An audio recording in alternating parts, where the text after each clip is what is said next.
À l'occasion de la Journée internationale du sport féminin, le Réseau national des femmes sportives du Gabon a organisé une conférence débat sur le thème « La place de la femme dans le sport et les violences faites aux femmes en milieu sportif ». Acteurs, promoteurs d'activités sportives et dirigeants sportifs ont échangé sans hypocrisie sur la situation compromettante et complexe liée à la thématique abordée. L'occasion pour le Comité national olympique d'ouvrir la voie sur le plan juridico-administratif avec la mise en place d'un code d'éthique. Notre rapport, il est celui des textes, de toujours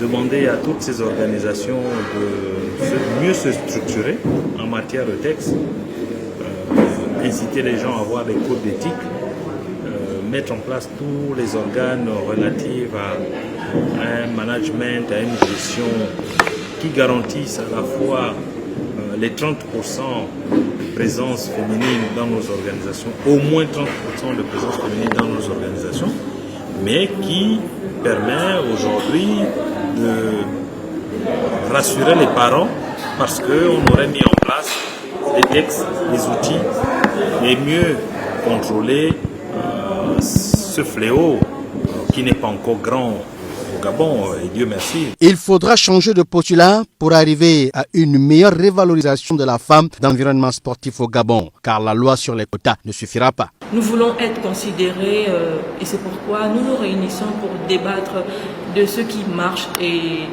de ce qui ne va pas, tout simplement pour demain avoir de meilleures opportunités de promotion et de vulgarisation du sport. Nous essayons d'imposer un certain nombre de règles pour promouvoir le basketball féminin. Comme je le disais, une catégorie de première division doit impérativement avoir une catégorie féminine mineure. Et aujourd'hui, nous avons des clubs, bien qu'au départ, qui étaient assez réticents, qui coopèrent.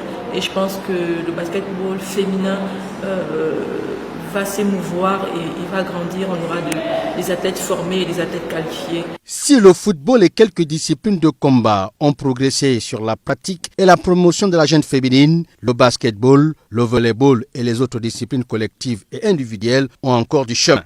L'intérêt de cette rencontre, c'est aussi pour demander aux femmes de s'investir dans le sport, dans tous les métiers du sport. Et comprendre que ce n'est pas en étant à la maison qu'elles vont trouver solution aux nombreux problèmes qui minent le sport féminin. Nous attendons que le ministre nous reçoive pour lui présenter officiellement ce plaidoyer qui pourrait aider le ministère à mieux développer le secteur féminin. La question d'agression psychologique et de harcèlement sexuel reste un frein au développement du sport féminin, d'où l'engagement pris par le Réseau national des femmes sportives du Gabon d'initier une caravane d'information pour la vulgarisation du sport féminin au Gabon.